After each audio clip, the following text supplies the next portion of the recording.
Yeah. Yeah.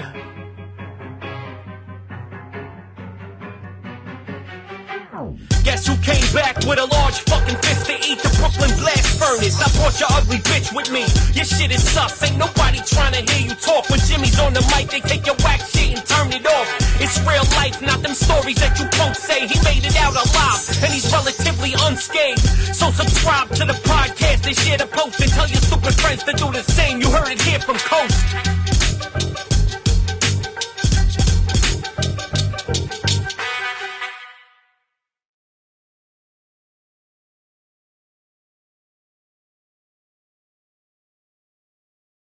Another episode of the Brooklyn Blast Furnace with my man over here, Sal Bbruscato. Now I'm going to throw a little curveball. I got to name some bands real quick.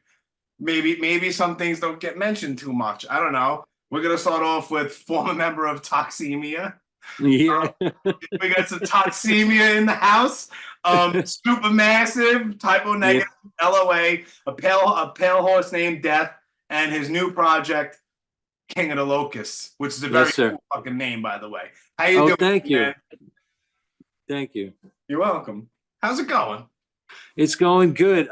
We've been back in New York. We arrived about a week and a half ago, just almost 2 weeks tomorrow. Mm-hmm.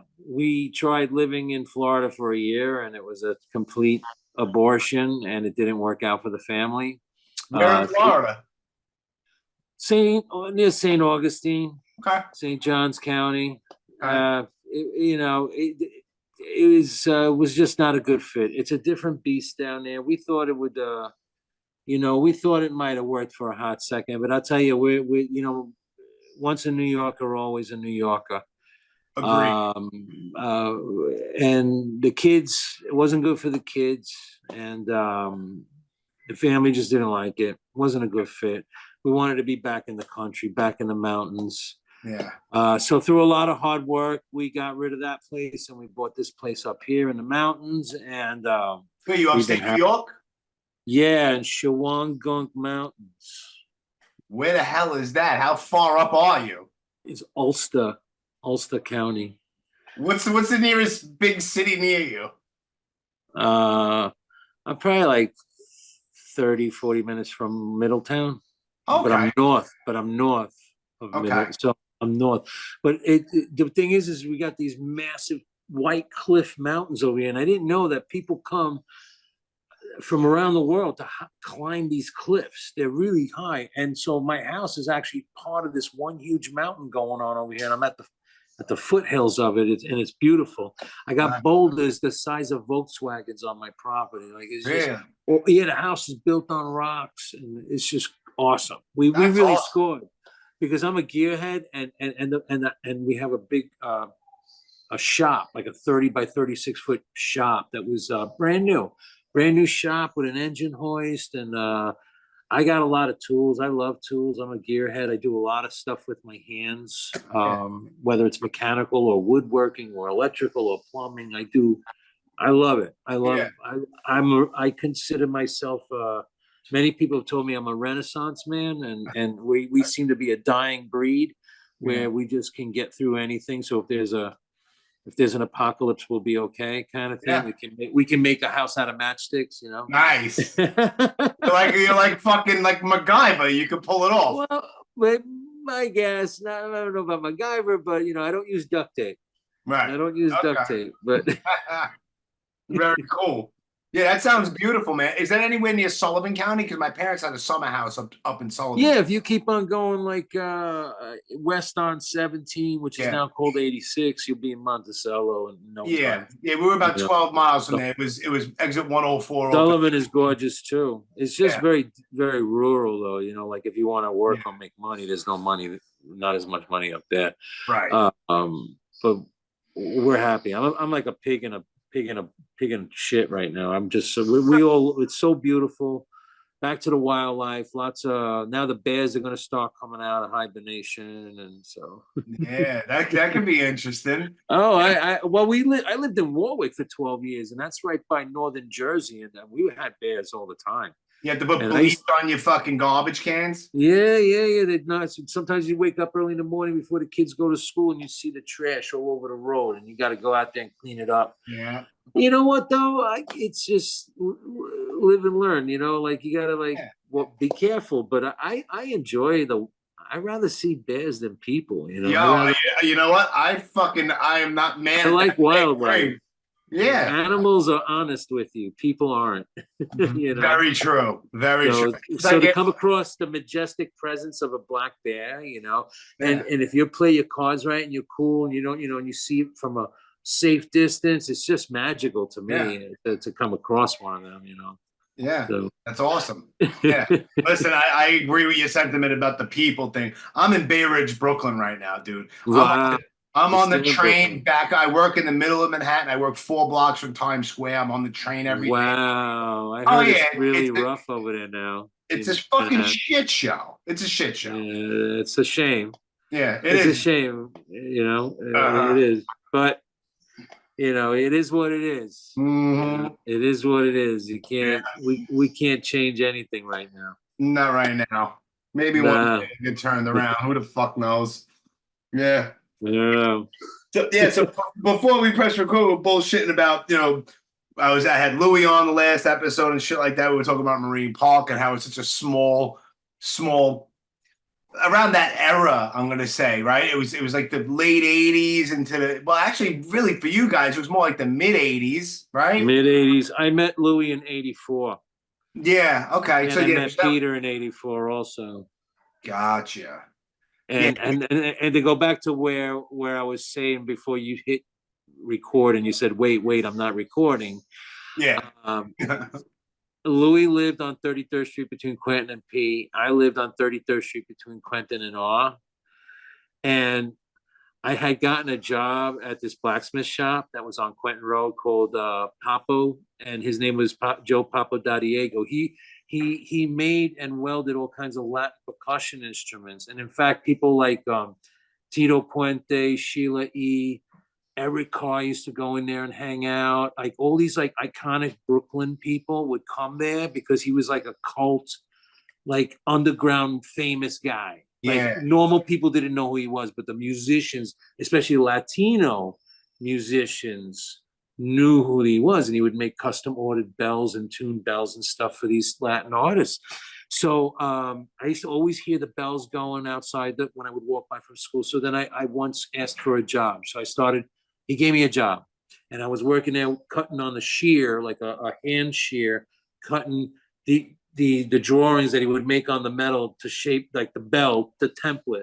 Yeah. And, you know, one thing led to another, and I was being exposed to this all the time, this Latin music. And then I was playing in a band. I was like jamming around already because I already had played like Marine Park Junior High School at 13, you know, in the auditorium. That was my big show, right? What was the name of the band at the time? I always love that little stupid information.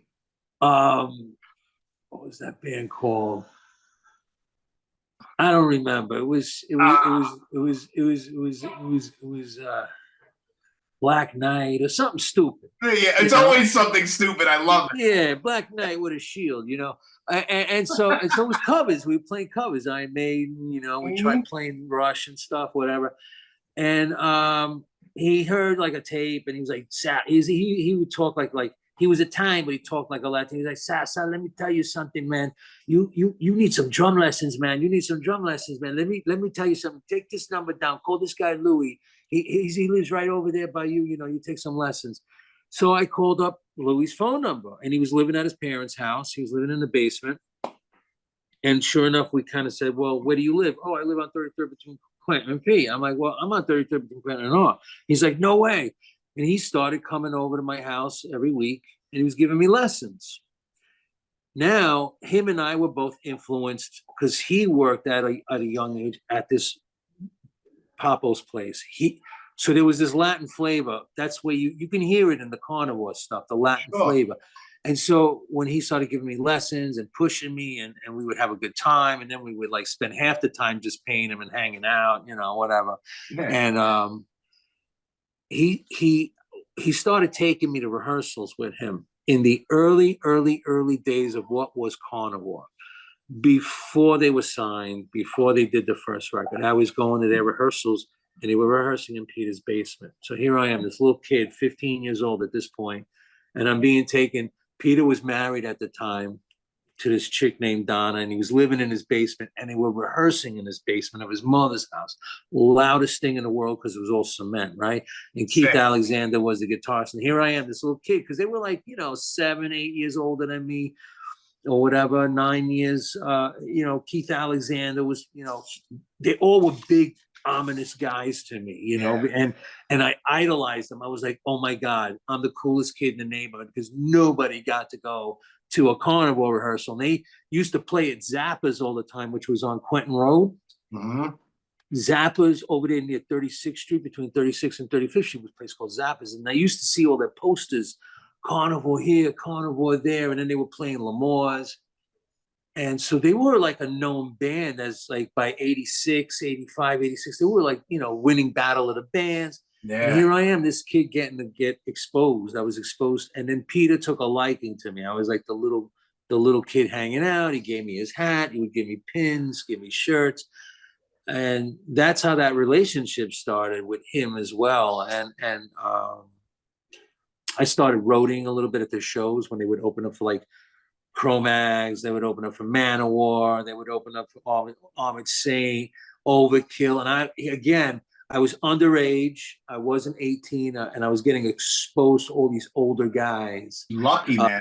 Older musicians, which really kind of blessed me with the knowledge of advancing faster than the kids in my neighborhood that were playing. Yeah. And I tell you, I wouldn't trade that for anything. And I was a working kid. I was working for my dad's business. I'd save up my money. I'd buy drum parts. I'd buy drums and things like that. I was building. And then right around that time, by the time I was 16, we started a band called Toximia. Yeah. And Toximia was heavily influenced by Carnival, and it was like thrash. And we got in this like little record deal, independent record deal that totally hosed us on Kiva Records, and the record was out in Zigzag Records and Bleecker Bob's. And that must have been cool though at that age to see you. I was 16 years old, 1986. Yeah, you walk into Zigzag on Avenue U and you see that's cool. Yeah, it was. It was like going to let's go to Zigzags and we see the record there. And it was the ugliest record in the world. It was all white, and nothing special to it. Total mistake. Everything was a mistake on that record as far as art and illustration was concerned. Yeah. So that was my first dent in the neighborhood of making myself a name that, hey, oh, snap, that's Sal. He hangs out with Carnival and he's got a band called Toximia. And so I was ahead of my time versus all the kids in the neighborhood. And that was kind of my leapfrog into the next level of where in 88, I think it was, Carnival finally called it quits. Yeah. Yeah. And I wanted more. I was really hungry. I was working for my dad's business, and his dream was for me to take over his business and blah, blah, blah, blah, blah. But my dream was to become like, the biggest musician in Brooklyn, right? Of course. That's all I cared about was Brooklyn at that time. I didn't think about the rest of the world. There's one show, that there's one show that I kicked myself in the ass. Either I was too young or I missed it for some reason. But I was there. It's like, what's one show? Let me guess. Negative Night? Goddamn fucking right, man. Yeah. That was Toximia, Biohazard, Sheer Terror, and Carnival. It was one of the best nights of my life. I know. I see that flyer people posted like on the anniversary. I look at it. I always kick myself in the ass and I wasn't fucking there. It was one of the best nights of my life. I got to use Louis' drum too on the riser. I felt like King Cheese that night. That was amazing. And that was towards the end of there was 2 negative nights, I believe. And it was towards the finale of Carnivore because, Louis had gotten taken in by the MTA. Yep. And then Peter, he was working at the Parks Department, but then he was taking the test. He took the test for the cops. NYPD. And so they broke up, and when I heard that, and I wasn't so happy with, I wanted to move on to the next thing. So I was in a point in my life where I was friendly enough to just be able to go ring Peter's doorbell. I was able to just go to his house, ring his doorbell unannounced. Yeah. because that's how we did things back then. We didn't have cell phones. We didn't have. You fucking rang someone's doorbell. You're not gonna do it. They're not home. All right, let them know I was here or whatever. You find. Correct. We were still able to find everybody. Correct. And so I remember knocking on his door upstairs. His father answered the door, who was also a large, tall man with a very deep voice. And I said, "Hi, Mr. Radicek, is Peter home?" He's like, "Yeah, he's downstairs, you know." So he lets me in the hallway, and then he yells down, you know, "Peter," you know, with his deep voice, "Peter, are you there?" "Yeah, what's up?" You know, "Your friend is here." "Okay, send him down." So I go down. I see Peter. He's under the covers with. Now, right before when Carnival broke up, Peter had his hair long again, because he went through a phase where, during the cause for alarm period with agnostic front, he had shaved his head. So he grew his hair back, right? He grew his hair back. Retaliation, his hair was starting to grow back. And then I go downstairs and I look at him, and he cut it again. I'm like, "Yo, what's up? What are you doing?" He's under the covers watching TV. "Oh, I just took the, you know, I just took the police test, and wait, I think I might leave the park supply and be a cop." Like, "Really?" I said, "Is that why you cut your hair?" Yeah. I said, "Well, I was wondering if you wanted to jam, you know, like, you're not playing with anybody right now, I guess. And I just want to know if you want to get together and hang out and jam." And he was like, "Oh, maybe, I was thinking about doing something different, wanted to bring in some electronic music." And one thing led to another. He says, I'm talking to Josh again, who lived a few doors down, and they were in Fallout together. Yeah. But they had their split up or whatever. And so he was like, I'm thinking about talking to Josh again, bringing keyboards and instrumental mechanical samples, blah, blah, blah, blah, blah. I'm like, "Oh, okay, cool." I said, "Well, at that time I had a studio. I was running a studio also called Counterpoint Studios. And Kenny Hickey was a guy from the neighborhood I knew that was hanging out there a lot too." And we were kind of friends and stuff. I said, "Well, I know a guitarist, and he's not in such a good band, so maybe we can get him, make a band, jam up." And he was like, "Okay." And so I guess some time went by, and then finally we ended up having a discussion at Marine Park. We met at Marine Park in the parking lot that was on the side of Avenue. It was on that where it does an L over there, Avenue S. Avenue S, down. Avenue S and 31st or 32nd Street. 31st. It's like 31st. I know. To T and U. I know the exact not far from the handball courts. Not far at all. We met over there in the middle of the night on a summer night, and Peter, being like the perfectionist he wanted to be, was like, "I'll know in 5 minutes if this is going to work or not." I was like, "Okay, well, we could jam in my studio. Let's, get together."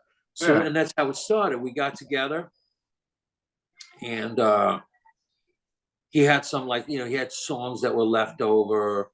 He had songs he was working on in his head, but he had stuff that was written that would have been potentially for the third Carnivore record. Lyrics or music? I think a little of both. But the music, like the song "Waste of Life" Der Untermensch. Yes. That was a Carnivore song. Gotcha. The original title of that song in Carnivore, which they were rehearsing, was called "White and Proud."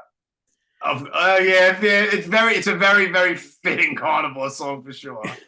And he changed the name, changed the lyrics, but it was still the same frustration he had at that time with society. Sure. Okay, if you listen to the lyrics, and I know he was very frustrated. Mayor Dinkins was the mayor at that time, and there was a lot of stuff going on in the news, so he was very frustrated, and he was very frustrated about handouts and stuff like that. So that was one of the songs, and I think another riff was like "Gravitational Constant." Yeah. That wasn't the title, but it was music from that went into that. Yeah. And then, he was going through like a rough breakup. He caught his girlfriend at that time cheating on him. So then that's where the natural beauty of infidelity, coping with the natural beauty of infidelity and its disastrous consequences, blah, blah, blah, blah, blah. Yeah. I know you're bleeping somebody else. You can curse, Sal. It's okay. I got little kids in the background. So Okay. Fair enough. I'm trying to keep it together a little bit. Now I'll keep it together. I'll try to. It's cool.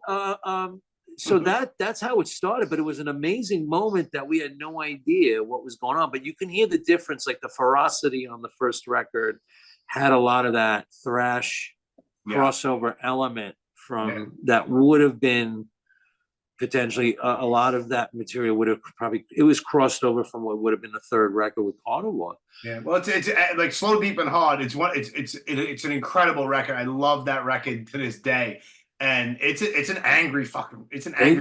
angry record, and no record ever came close to it again. That anger, and that's because obviously that record, because of its anger and its brutal honesty and its content, didn't sell as much as of course Bloody Kisses, and then the later ones that were catering to the mainstream stuff. So, but I'll tell you, I consider myself lucky that I got to be schooled by all those guys, and I got to be exposed to such raw energy, especially Peter's raw energy, and also at a young age, the whole band Carnivore and Louis' energy. So that was my blessing as a musician, where I went probably to the ultimate school of Brooklyn with all of that stuff, and everyone else that came along just followed and copied. Really, I mean. I had no idea what I was going on at that time, how amazing it was, until now. As the years went on, it's like, wow, we were doing some amazing things back then. Oh, hell yeah, dude. We were very fortunate. Yeah, I was talking with Louis. I'm like, and he was so humbled about it. He's just like, we're talking, it's 2024, and we're talking about him going in the studio and recording the Fallout 7-inch in 1981. And you know what I mean? And he's just saying that which sprang into Carnival. And we're talking about, and he's just like, it's crazy that for his, I'll use his words, for his very short stint overall with music, that it impacted and influenced so many fucking people. And it's ridiculous that retaliation is the Bible. Retaliation is like the Bible of thrash crossover, metalcore. The lyrics and the riffs on that record are ridiculous. Yeah. They're ridiculous. The writing, and you hear it. That's why in my book, Cause for Alarm is Agnostic Front's best album. Dude, it's in my book, because Peter wrote the majority of the music. Louis played the drums on it, and also Billy Milano was involved. Yeah. So, and then Sean Taggart doing the artwork. Yeah. Which I need to get that. I used to have that record on vinyl. I got to get it again on vinyl. The record is just great. That record, you could hear, it was that same retaliation angst on that record, because they were doing a lot of shows together at CBGB's. And I remember, I mean, I was getting knocked around at CBGB's with those guys because it was just insane. People flying everywhere. Yeah. Like there was no safe spot. Even on stage, like drum teching for Louis was not safe. Yeah. Things were flying. People were flying left and right during those shows, because it'd be like, Carnivore, Agnostic Front, Crumb Suckers, Whiplash. Yeah. I mean, well, like 1985, that's ridiculous. At the hardcore matinees in the mid-'80s were insane. Insane. And it never, I mean, you gotta, you see now, like, these people hardcore or whatever kind of music you're playing, they think they're cool and stuff. Like, you have no idea. They really don't. You have no idea what it was really about. No, not at all. These new kids trying to do hardcore, I mean, they're super soft, It's kind of like, it's a little it's a little padded. Yeah, it is. Padded with some pillows, but back then it was really raw dog, no safety, no rules, no nothing. And then I'll forget it. Then outside there was all mayhem too. Always. So I was so lucky to just be able to be around all that. It really was. Yeah. It was a great time in music history. Yeah, and it was an overall. It's like the right place, the right time, the right people. It's crazy. Like I wasn't there in the mid-'80s or anything like that, but even like in the early 90s, early like 90, 91 and stuff like that, shows were still crazy. It was still good. It was still it was crazy. off the hook till the late, mid to late 90s. Yeah. Everything was off the hook till then. Then it changed. Once, Yeah. Yeah. it all changed later because the places started closing down. Yeah. Venues started getting shut down in the city, and things started changing. Yeah. Yeah. I mean, like I was in Lemore's early, late 80s. That place was fucking crazy too, man. Oh yeah, that was like the neighborhood place. Yeah, big time. Crazy. That was the neighborhood place. Lot of great memories, a lot of great times. I save a lot of shit. I have a ton of ticket stubs from back then. Oh, you do? Yeah, big time. I have a lot of that shit. I was always the idiot with a disposable camera too, and I don't know why.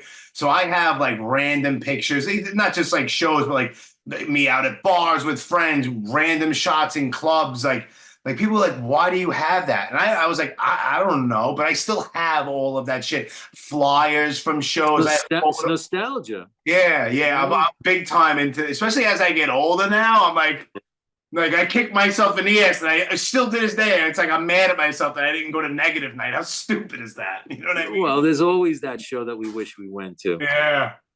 Mm-hmm. That was the one. Yeah. so then after Carnivore and all that stuff, you wound up jamming. Obviously, it was the formation of what was early Typo, which was Repulsion, no? Or was it Sub-Zero then Repulsion? Even goes even further back than that. Yeah. The first name the band had that we had 8x10s that said was New Minority. New Minority, that's right. Then for a hot second it was Sub-Zero. All right. And then it was Repulsion. Mm-hmm. And we actually made the green demos that said Repulsion on them. Yeah, but then it turned out there was a band that had a record out called Repulsion, and we got the cease and desist letter and all that stuff. Yeah. Then finally, Peter, the thing was there was like a blood drive. He was very in tune with the city. Yeah. All the stuff that was going on in the city. He was such a New York City guy. And there was a blood drive by the Red Cross, and they were in desperate need of typo negative blood. And, he needed to try to hold on to the negative symbol that he already was using, and we had tattooed on us. Yeah. And so he figured, well, who's going to have that name? Nobody's going to have that name. So that's what he ended up going with, So it was typo negative. It incorporated the negative logo, and it seemed to be the most next sensible step, which was cool. We thought at first when we first heard it, we were like, huh? Yeah. At first, for the first few days, we thought the name sucked. Like the rest of us in the band, we were like, what? Like, he's out of his mind. What does that mean? Yeah. I know me and Kenny, we were like, what? Yeah. Can't you come up with something cooler? But what's perfect though is the circle with the logo. We already had those tattooed. Yeah, we already had like they were tattooed on us in various places already. So it was like, well, we gotta use it. Yeah. And he was already like making up, what was it? I think we already were like painting the bass drum heads, and we were painting our MC jackets, with the negative logo. It was already branded. So we green like the fucking Parks Department. Yes. And the paint that he was bringing from the Parks Department. We had a studio in the basement of my dad's building in Brooklyn on Quentin Road over there. 3114 Quentin Road. And we were building a room, and Peter wanted, his contribution was, I can get tons of free paint from my job. That paint was like, it was oil paint. So it was oil based too? Yeah, well, because it was New York City cheap paint, right? That's what they use. I bet they still use that kind of garbage in the city. Sure. And he brought cans of that stuff, and we were in a basement with no ventilation or anything, and we were just breathing these fumes. And then because it was a basement and it had a humidity level, the paint never dried. So if you rubbed into it and it was August, it was still wet. Oh my God, what a shit show. It was. It was so loud. It's like, I think those rehearsals contributed to my hearing loss. I'm still saying what?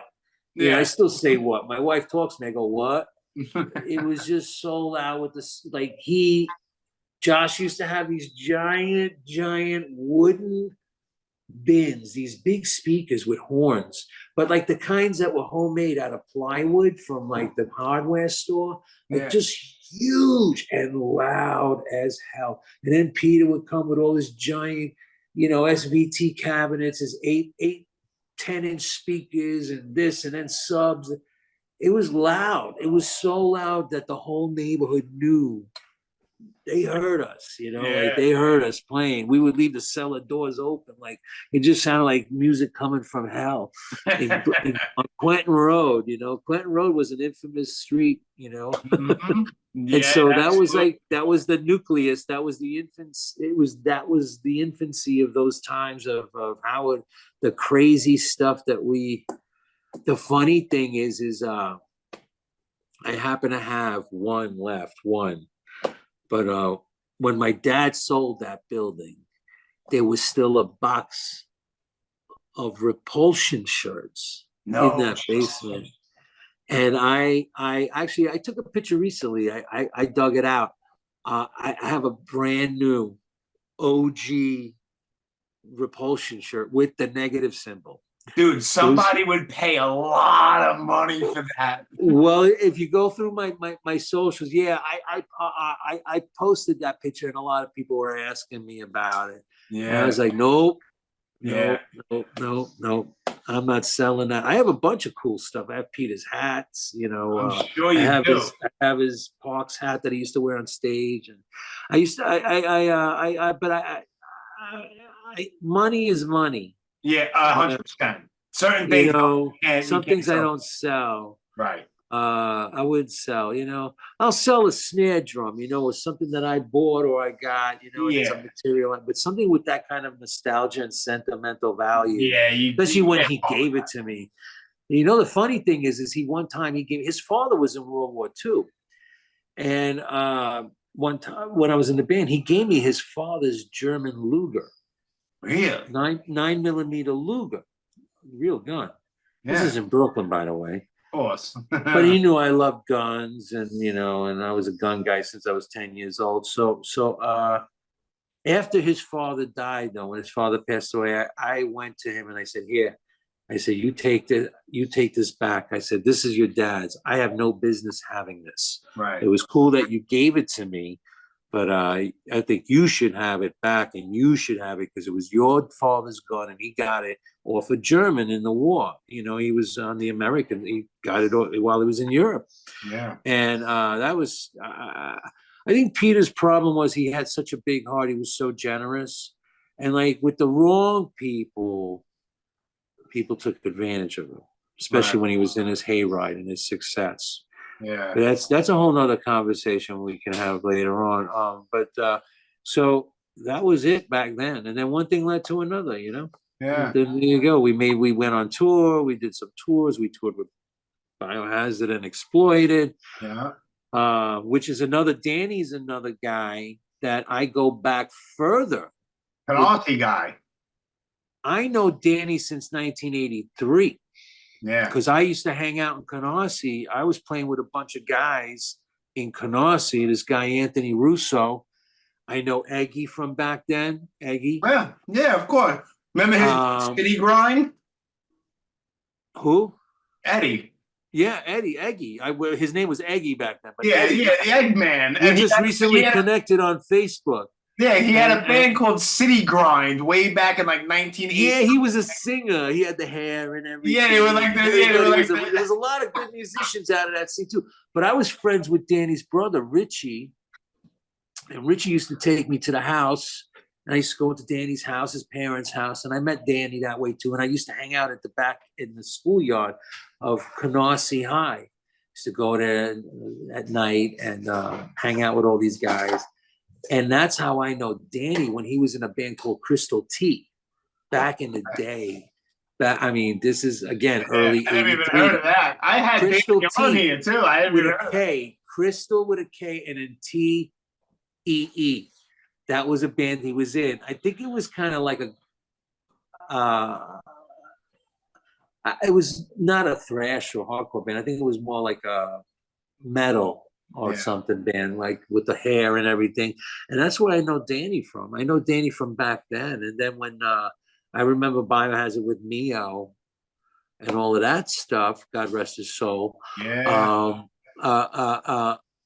Then they needed a drummer, and Danny got the gig, and that's how. And then we got real tight. Like we did a tour with the Exploited, and we were using Danny's drums and stuff. And that's another dude I got a long history with that goes way back, way back. And we always had the utmost respect for each other. We never once had words about anything. Same with Louis. Louis is another one of those guys. Me and Louis never had words once. Yeah. We're always like brothers. Yeah. And these guys, like it runs deep with those guys. And like, that's why like he was the one that pulled me out to come Saturday, because I was talking to Danny from Florida, because I had a little bit of a rough ride in Florida mentally.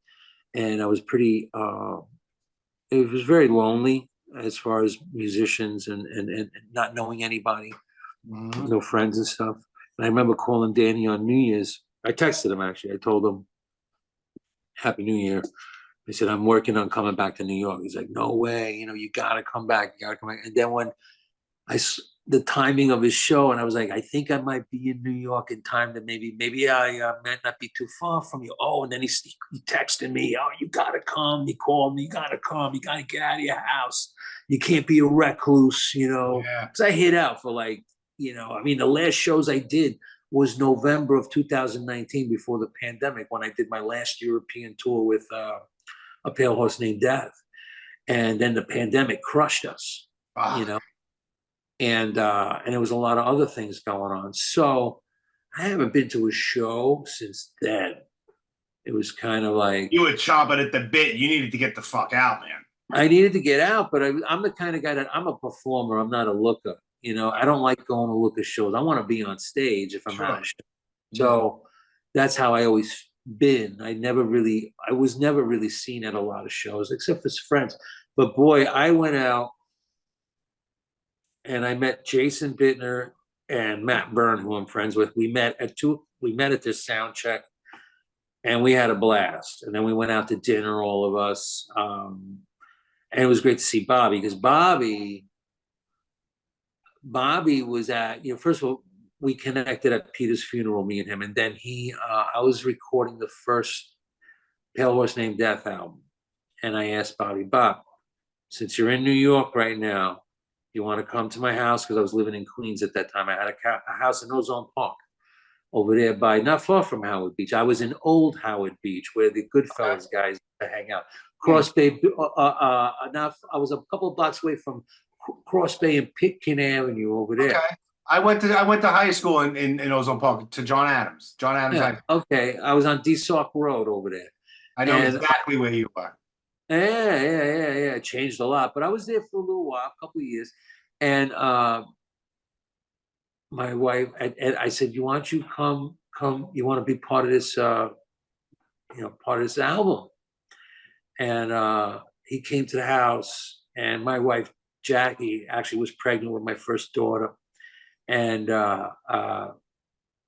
he came and dropped it like it was hot. He played on like 5 songs on that record. And then he ended up doing a tour with me. I took him we went to Europe together. We did the first Pale Horse Named Death tour in Europe together. Anyway, so we had a history, but he also had I sold him my bike, because I used to build bikes. And he saw my bike in the garage. And this was in 2010. I'm sorry, 2010. And I said, I'm selling it. I said, I'm getting out of here. I'm selling the house. My wife's pregnant, and said, we want to get out of the city and all that stuff.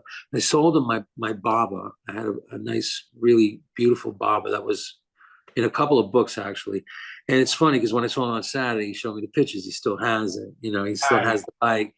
And in fact, it had gotten a couple of nicks and scratches, and he wanted my blessings if he could like paint it and fix it up. And I'm like, yeah, of course, it's your bike. Yeah, but he's having a bike. Now.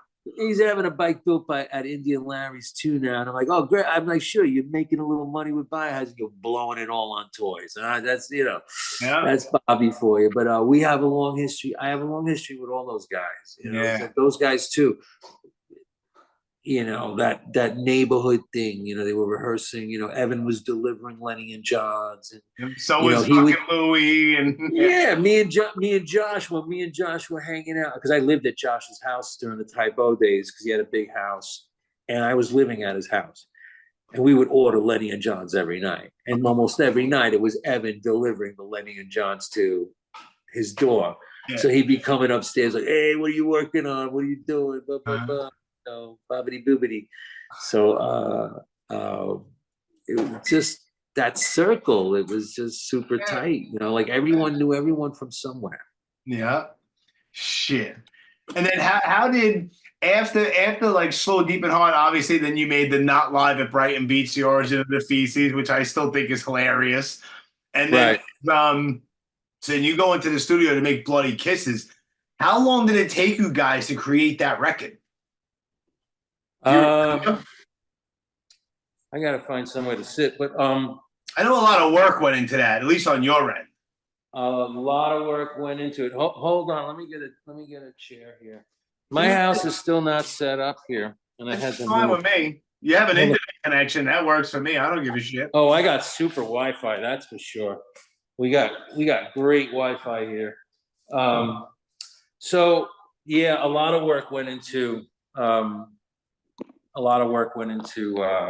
Bloody Kisses. The crazy thing is though, Bloody Kisses, we were rehearsing in East London.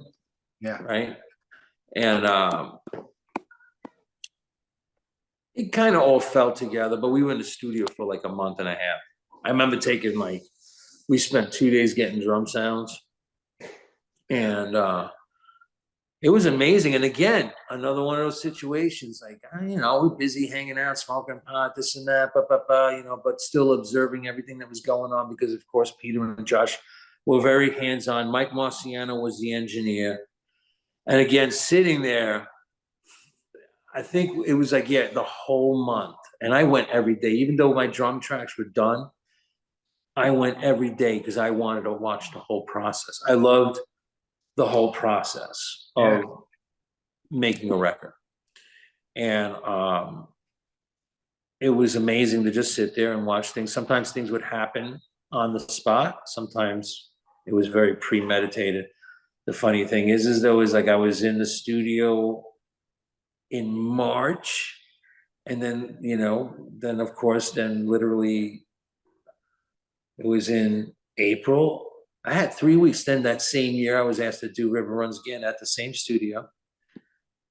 I had 3 weeks to learn that material, which was even more of it was a little more pressure actually than Bloody Kisses. Bloody Kisses, I had months and months and months to cultivate that music. And River Runs Red, there was a couple of songs on that came from the Stain Remains demo that they had that you had to obviously redo, but then there was a bunch of I'll shed a little light on that record. That record, if it wasn't for Josh, that record never would have been what it was. It's an incredible record. That was like my sound for a very long time as an angry teenager. He made them tune down to D, which was constantly protested by certain members of that band. They were against it, and Josh was like, no, trust me. When it came to rearranging the songs and changing the format of the songs, Josh literally produced that record inside and out. And the label was like, the reason why I was brought in was because the label was going to not sign them because they were like, this sounds like garbage. It was the same label as Typo at the time, right? It was Roadrunner or Road Racer. Yeah. If you don't get do something about this, we're not gonna do it. And that's why Josh was like, do you want to do this? And at that time, it was more of a hired gun kind of thing. Like, I wasn't a member of the band.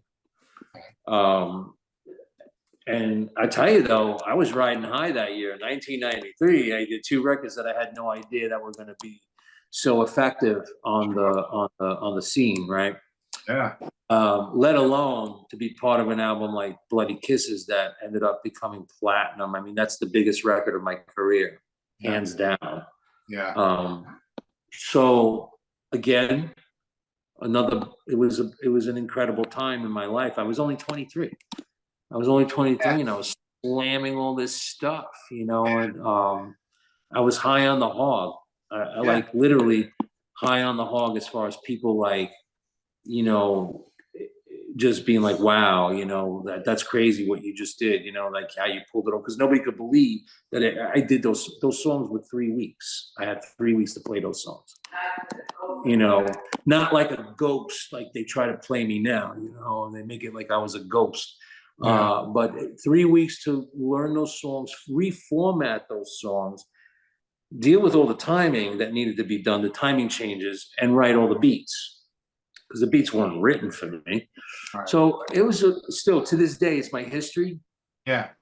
And I'm super proud of it. See, I won't knock any of that, because you should be. That's your playing on there. You have a history. Listen, everybody has a history. You know, people have bad breakups and this and that. Like, that's life, whatever. Like, we won't even get into that, because then it'll just become a shit show on my end, and you know, whatever. It is what it is.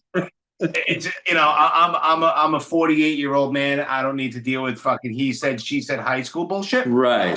I really don't. I have important shit going on in my life, not chit chat in the scene. I can care less.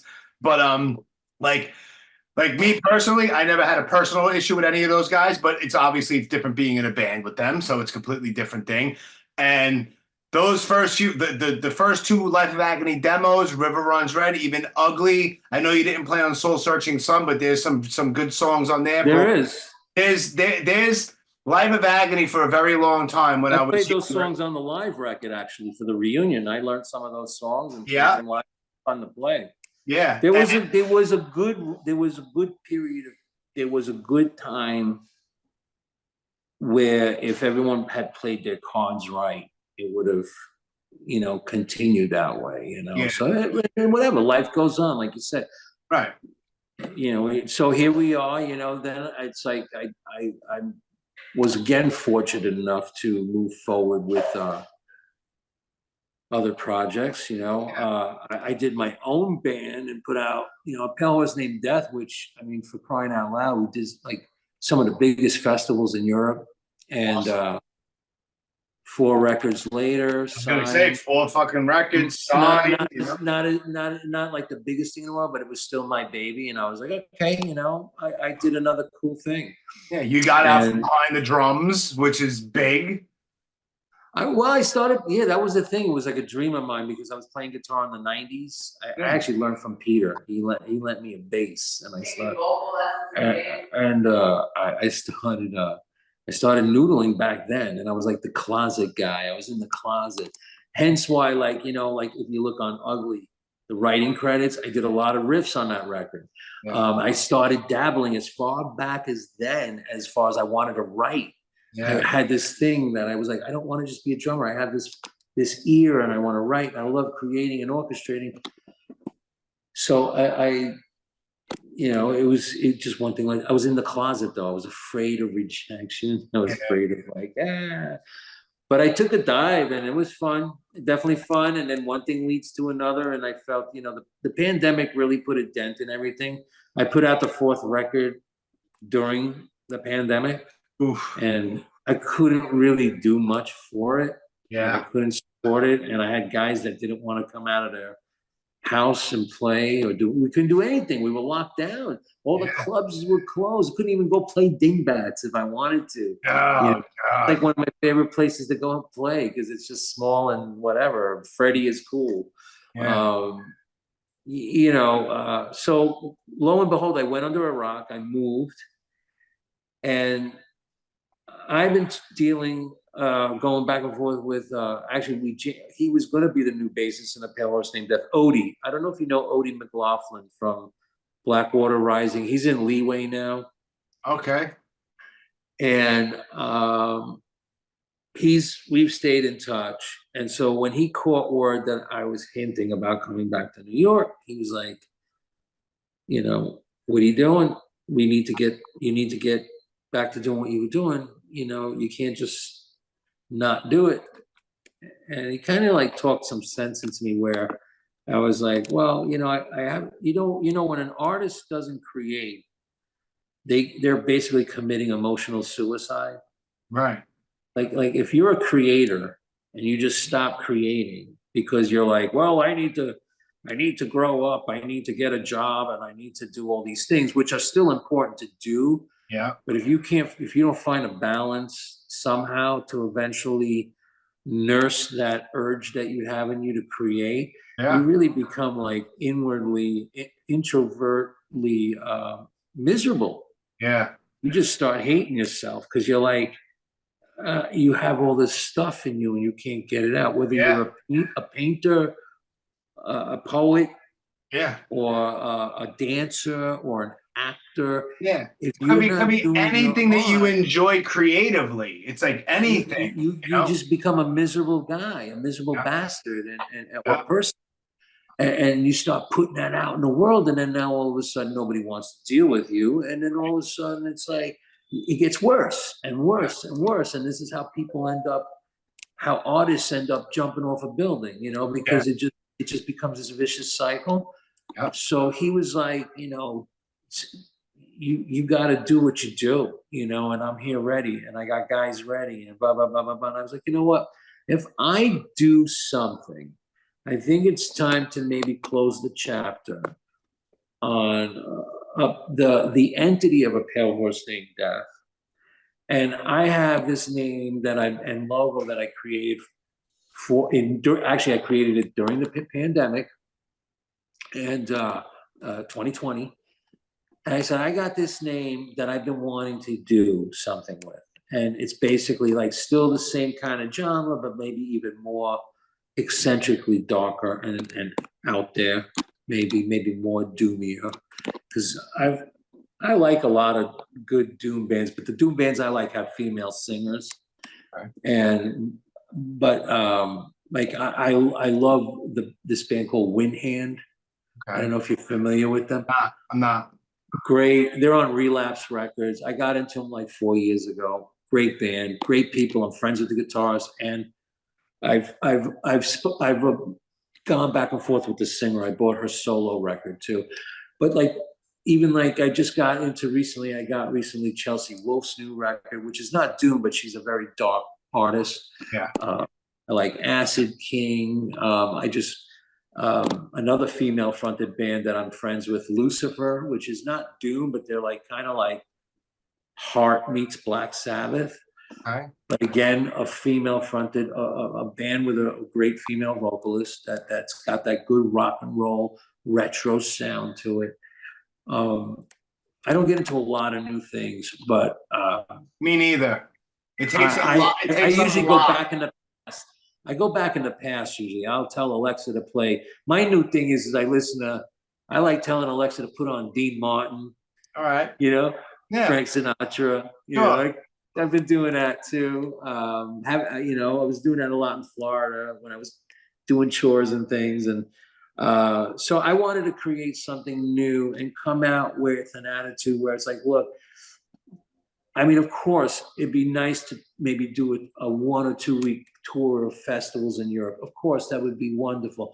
But I'm not basing it on that. I'm basing it on like more of a camaraderie with good friends. And a brotherhood of let's go have fun. Let's make some really good music that pushes people over the edge, and maybe play a bar, you know, or play a place that is like the Slight Dingbats, you know, a place that's like 100 people, 200 people, and go from there. You know, it's not about like, you know, like some guys put bands together and they're like, you know, we got to make it, you know. The funny thing is though, as soon as I mentioned I was doing something new, I was approached by a label, you know, like wanting to hear what I had. And I was like, well, I don't have anything ready yet. So I do kind of need to get a 3-song demo together. Because it's a fairly large label that wants to know what I'm doing. Okay, cool. I Yeah. consider myself lucky that I even have still some kind of rapport with people that. 100%, dude. So Absolutely. if that happens, great. But really, this is more about just making some cool shirts, cool friends, Yeah. seeing the people that I know at the show, hanging out at the, because I love hanging out at the merch booth. I'm that guy that will like take 5 minutes with everybody. You know, I'm not a rock star in any way. Right. If I can give you time, I will. Right. I may say I need to use a bathroom. I'll be right back, but I'll give you time. Yeah. Of You know? course. I'm in my 50s. My bladder isn't so good. Oh yeah. So Do you have any idea, like possibly, maybe we'll be the same person, but the artwork, I just became friends with him on Facebook though. I don't remember his name, I'm sorry, but the guy that did all the Pale Horse artwork. Oh, Sam? Damn, dude, that guy is fucking incredible, dude. Like that Yeah. artwork, all the Pale Horse named that stuff, that shit is awesome. He did the 3 records. The last record, I actually used this artist named Kelvin from Ireland who does all of the Mastodon and Kill Switch Engage stuff. He's really good too. Yeah. I like, you know, Sam's great in his own way, you know, Yeah. and that was that look. Sure, 100%. I get that. I don't like rehashing. Right. And I'm all for, like, I created the logo, but I'm all for I wouldn't mind working with someone that's a budding talent that's up and coming. Right. And off the hook, like good, but just not discovered, not part of the popular pie, you know? Yeah, I get that. You know what I mean? Like some guys, like some of these artists, they go around the mill so much that eventually you start seeing what they did for you everywhere. And then all of a sudden the artwork on your record isn't really as unique as you thought it would be, because you're seeing similar stuff on books and similar stuff on other posters. And I'm like, wait a minute, that's the same crow from my record. Yeah. You know, like it becomes a little bit too rehashed for me. So I enjoyed doing that run of having that theme. But now that's what I liked about starting a new project with a new name. Now I can like discover or work like, and I've had a few people come to me, some people that made things on their own, which is cool. I didn't commission them. Right. I'm not comfortable to use their stuff as this is it. Right. But finding an artist that's up and coming and in the works that deserves to be recognized, I like discovering talent as well. Yeah. So we'll see. Okay. What happens next, you know? Okay. But that's the whole beauty of starting something new and fresh. Like I'm looking forward to hopefully making some new merch, you know, the new logo on this and on that, and it's fun. To me, it's a lot of fun. I get a kick out of it, and I love merchandise. I love making all that stuff and wheeling and dealing, and I love it all. You know, so do you have any? I hope, you know, it pans out to get out there a little bit and I can spend time with people. You have guys already like lined up who's going to create King of the Locusts? Yeah, I have Odie on the bass, Felipe Torres on drums. Okay. Got this cat named Dennis that's in the works. He's like a virtual, or like for example, Felipe and this guy Dennis, they're both teachers in music. Felipe's like an off-Broadway musician. Like these are guys that are like top notch, top of their game. Like they may not be known in like any kind of scene, right. But like they're off the hook good. Like, you know, you give them a song and it's like boom. Yeah. They one hit, one take guys, you know? Mm-hmm. So I'm excited. And they've actually been rehearsing. They've been playing in Jersey, because the cool thing about this band is that I am gonna play like 4 or 5 APHND songs, because they're my songs that I write.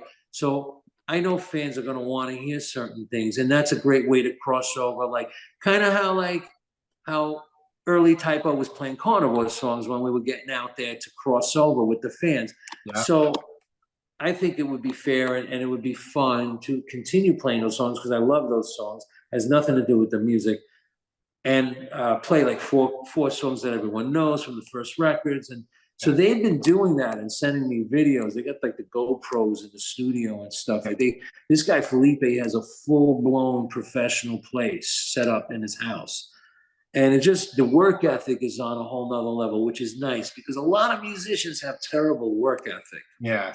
So to see people that are so go-getter, get it done, you know, and they have all this experience. Odie's done so many shows. He's been around, he's played with everybody. This guy, he's a big dude. He's a great bassist and off the hook, nice guy. They're all nice guys, and that's what I want. I don't want little bitches, I rock stars. I want nice guys that can drop it like it's hot when it's time to drop it like it's hot. So I'm hoping in maybe 5-6 weeks to get in the studio with them and start working with them and start. You know, I just got all my look. I've been unloading pods. You know, like these pods. You know, you get these pods. I've used them before too. Sure. Yeah, me and my wife are like the moving company, right? We didn't hire nobody, and we finally emptied out the last pod. So I finally got like on one of the pods was like all my guitar stuff. I got all the guitars in the house. I got my orange rig in the house. So I'm hoping once we get the house set up, I can eventually get going. You know, I got my recording stuff I need to set up too. Sure. It's a drag. I'm never moving again. I don't blame you. Moving. I learned my lesson. I learned my lesson. We literally moved like 15 months ago to Florida. Went through all of that crap from New York to Florida. Then we realized it was a mistake. Like, we better get out of here before the market changes. Okay, let's get out of here. We dealt with all of that. Now we're here and I'm done. Yeah. I have a couple of acres, like 2.5 acres, and me and my wife both agree. Just bury us under the rocks here. Underneath the Volkswagen boulder. Yeah, I did that move from Jersey at the time. I lived briefly in Jersey where I met my ex-wife, and I didn't have a whole house. I had like an apartment and like some of her stuff, and we moved from Jersey down to Miami for like a year, which was, and we were there for about a year. And that got old really fucking quick. And I was working on aircraft at the time. I was working on planes. So really, that's cool. Yeah. What, mechanic? Yeah, well, I was in the Air Force. I was a jet engine mechanic. I worked on fighter planes in the Air Force. Oh, wow. That's amazing.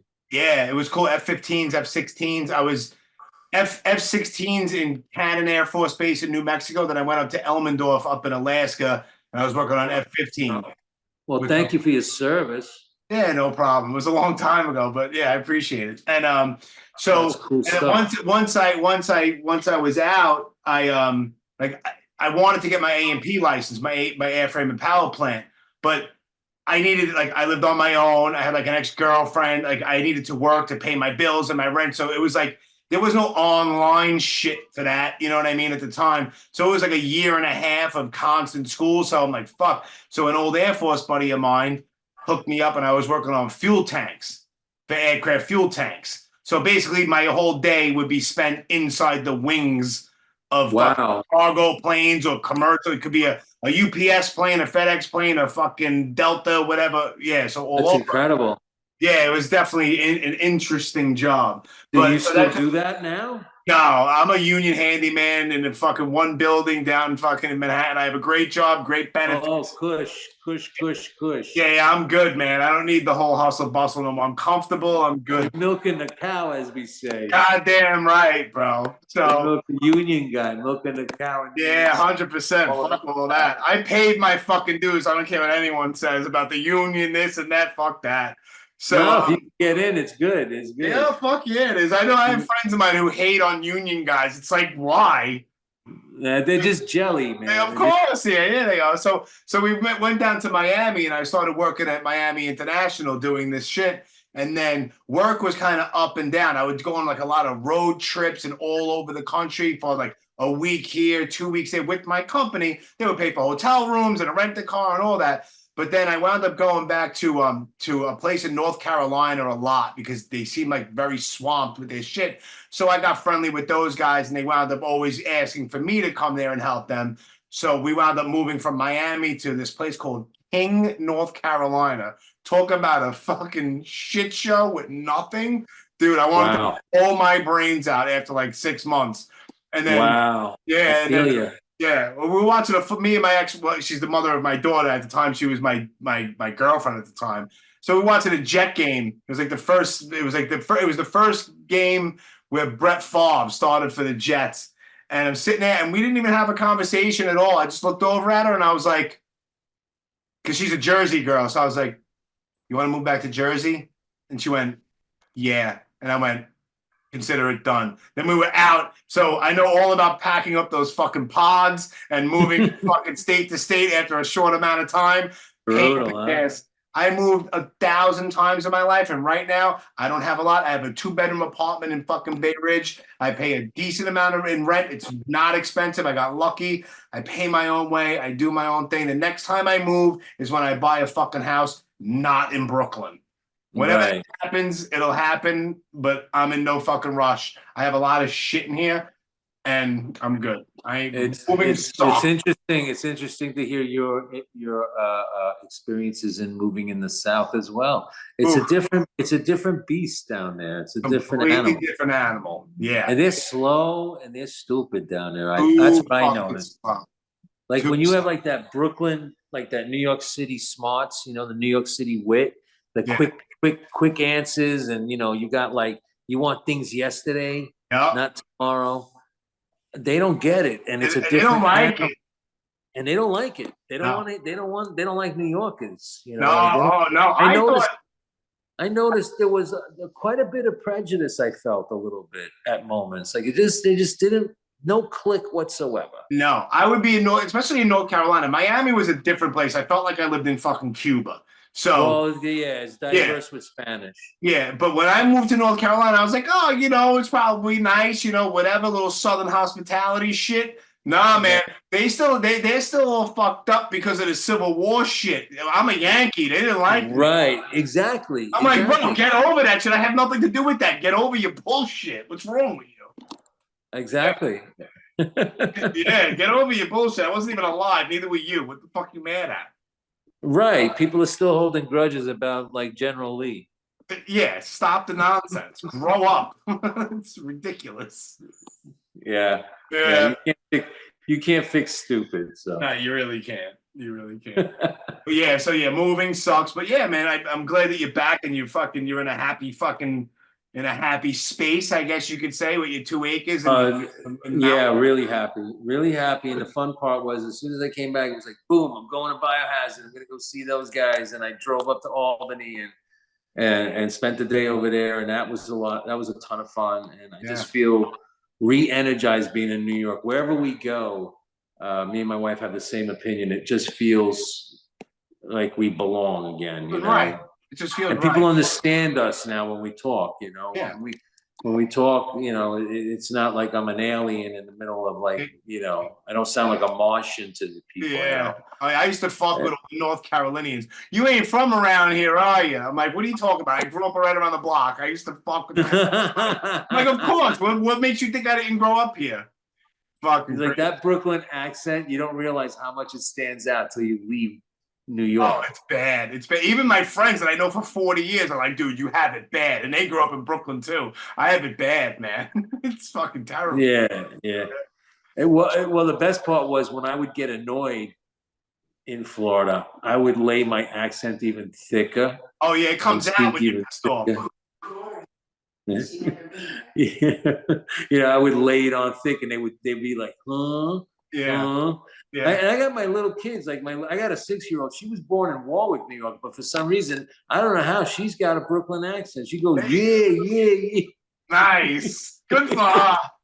She's a little she walks around like a little boss. Nice. You know? Good for her. Her name is Francesca. She's like a little boss walking That's around. Awesome. Yeah, just yeah. She don't take no crap. Good.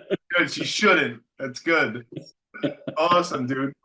Shit. Yeah. So do you have it? All right. So the next 5, 6, you know, let's say month, 2 months or whatever, you're gonna get this King of the Locusts thing going, and hopefully sooner rather than later, man, you throw a little demo out there. I'm curious. My goal is to slap 3 I have a lot of material recorded as it is, like ideas. Right. So I'm hoping to get 3 good solid songs that will be impressive for this A&R person and a couple of other people. Okay. Otherwise, just to get it out there. Otherwise, just to let some folks hear it. Yeah.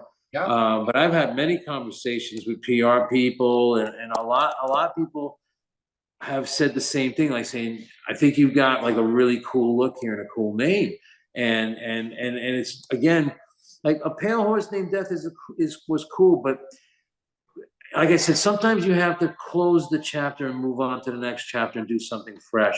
So a fresh name that's got see, I love all that stuff. I love dark stuff. I'm out there. Yeah. I'm out there with that. I always stood out in any band I am. I've always delved into all of that kind of stuff, finding it very interesting.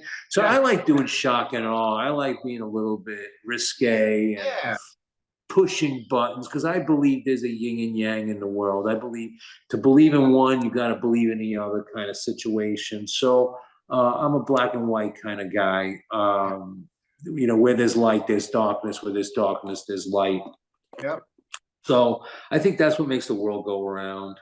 Yeah. And I'm looking to do that. I'm hoping to maybe we can, get a gig going, and go see some friends, Like I said, there's nothing cooler than, playing a small local show, and then people that you've seen for years come to your shows, come see you and hang out and say, "Oh, I think the band was great tonight," and then and we'll go from there, It's like I've been in this business for so long that it's really not a big deal to I know I can get a booking agent. I know I can really push myself to get over to Europe if I want to.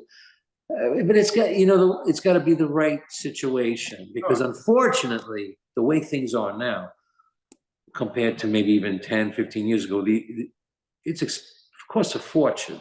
Starting with fuel, starting with fuel, flights, or even doing something domestically here in the United States. You want to get in a van and go somewhere and do a string of dates. It's going to cost you an arm and a leg.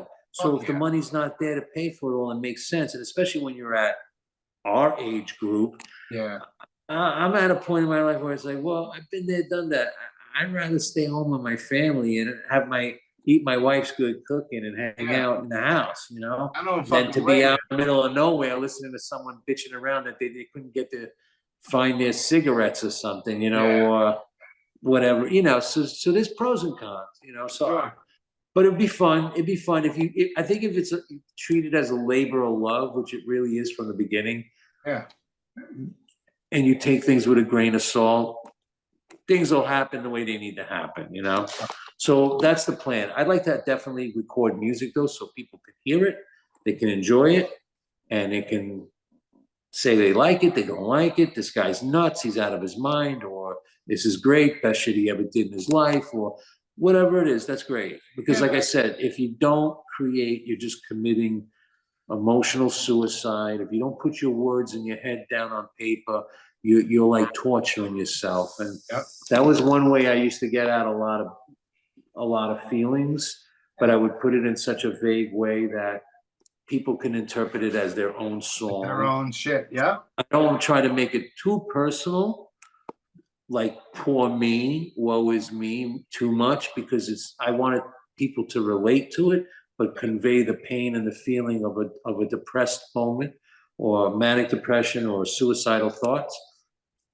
in a way that I said, wow, I felt like that the other day. Right. This guy's spot on, I was going through that last year where I wanted to just not leave my house, or I felt really dark and I wanted to just hide in a closet, or I felt like going out and being aggressive towards humanity. Whatever it is, try to put out the medicine for people to take and feel better. Because I've had people take a song like Die Alone. Probably one of the deepest songs, simplest songs I ever written, but the deepest. 4 million views on YouTube. And I have people literally sometimes coming up to me, they would be crying saying, my mother just died, 6 months ago and this song saved me. Or I wanted to kill myself and this song saved me. And when I hear stuff like that, that's powerful shit, man. That's powerful shit. That's the best payment I can get. It's better than money. Yeah. Like I had, on my last tour in 2019, we played in Leipzig, Germany. We're playing Leipzig. And it was a great show because we were always bigger in Europe. So it was pretty packed. And there's this guy, this skinhead, like, well, I wouldn't say skinhead, but he had no hair, right? He had a metal jacket, like a battle jacket on. And he's crying as I'm playing this song. So I brought him up on stage, and now he's sitting on stage right by my feet with his legs crossed and holding his face, and he's crying through the whole song. And I'm like, holy shit, but I got to get the song done. And we're talking to him, and I hugged him in between the songs. And he's like, my mother just died. And this song has meant the world to me. And I'm just like, well, okay, this is exactly why I'm up here. You know, this is why I'm doing this. Yeah, you know, this is why I have this alter ego to help people, where I'm a drummer, but I convey words to people. And I don't consider myself some freaking virtuoso singer or anything like that, but I'll just speak the truth. And if it sounds good, great. You know, if you like it, great. I'll sing it, and I'll try to relay that pain, and people will take it in like a sponge. And if it helps heal them and get through the grief, and I've had dozens of people with the same scenario. I lost my brother, I lost my father. I mean, it's the same thing how people have felt with other various bands I've been in with their lyrics. Sure. It's the same thing. Music touches people. Yeah. So many hundreds of bands touch so many millions of people in different ways, right? And you know, it's like my wife will put on the Rolling Stones and feel something. You know, it's like everyone has their thing that they feel. Yeah. And so I've had people that react that way to my stuff. So that's really the only reason why I've kept on going. Yeah. Is like, well, you know, maybe I should write couple more songs, and you know, maybe somebody will enjoy it, and it'll make me feel better if it makes someone feel better. Yeah. And that's really all it is for me. I didn't make money, you know, I don't make a lot of money in my stuff, but to me, it's art. It's like artists don't become famous until they're dead. Right. So, you know, it's not about making it. It's not about making money. It's just about putting creative music and sounds out there for people to enjoy, friends to come see me at a show and say, hey, you're still around. Nice to see you again. You know, that's really it. That's awesome, dude. That's awesome. That's really it. It's all I wear my heart on my sleeve. So, like I said, I'll sit there and talk to anybody that's got any kind of problem. It can be draining at times because you're giving yourself emotionally to someone.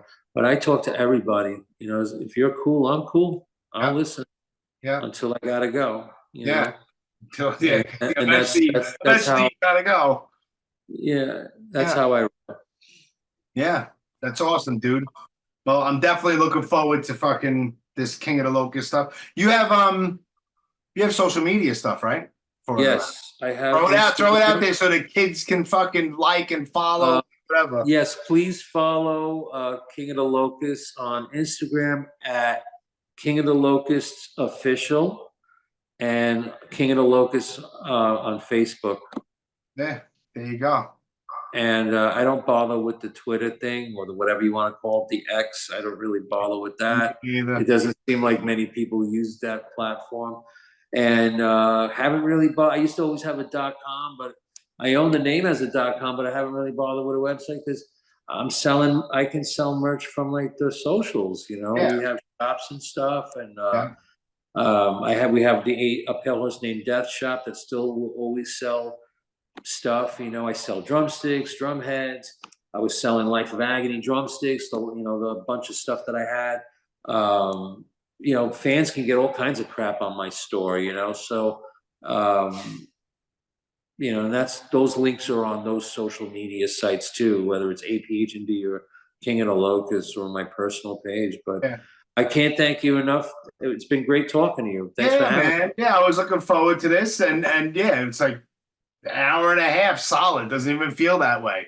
It's nuts. Yeah. The only thing that I ever want to put out there, and I always reiterate it, like I'm gonna say like 3 years ago at this point, the Blast Furnace Instagram page was hacked, and I still have no access to it. So I don't know if you've seen, but I'm like 4 years away of finishing the timeline. I'm actually writing a book. And Wow. yeah, so from my grandparents to my parents to my entire life, I have 4 more years to go and I'm done.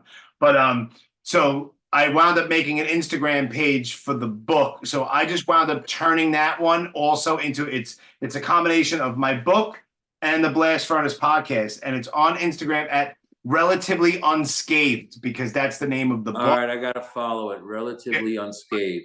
Yeah, Relatively Unscathed. And then there's also the Brooklyn Blast Furnace group on Facebook, and then there's my personal. That I'm part of. Yes, I'm part of that. Yeah, that's where there's a lot of people. The other one I only made not very long ago in order just to promote the book.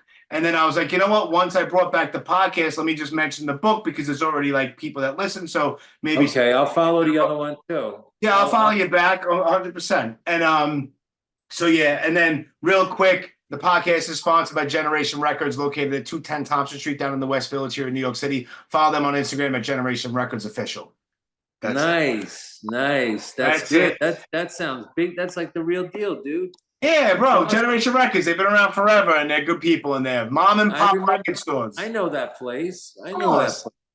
Yeah, 100%. Well, definitely send me the whole. Try to send me everything you can so I can share stuff. Okay, with this. I'll send you everything, and the flyer that I made. I'm glad you liked it. I will. Badass, actually. I showed my wife too. We thought it looked killer. There's a lot going on in the background. It's kind of I saw that. Listen, it's subtle, but it's all there. Even Pete Steele's asshole is on there. What? Peter Steele's asshole is on there from The Origin of the Feces. Is it? I saw the Slow, Deep, and Hard, penetration shot. I gotta look carefully for it's real small for Pete's butthole. The OG Origin on there. Brilliant. Yeah. Brilliant. Well, let me know when we're allowed to share that flyer. I'm gonna when I drop the episode. That's when I put the flyer on. All right, so just send me everything you want me to share, okay? You'll get tagged in everything. Yeah, and then I want to use it on my Instagram stuff too. You'll know everything. Trust me, you'll know. Thank you, Jimmy. Well, it was a pleasure. Absolutely, and keep in touch, and we'll definitely keep in touch. 100%. We'll talk. And keep me posted on when it comes out and everything we need to do to promote it. You'll know everything. Don't have me on anytime, bro. Anytime. Yeah, same here. Really good. Nice to get to know you as well. Yeah, same here. You got an open door, buddy. Whenever you want. When you drop Locust, come back on. We'll bullshit. Absolutely, definitely. You got it, brother. Enjoy. Take care. You too, buddy. What do I hit here? All right, see you. Later.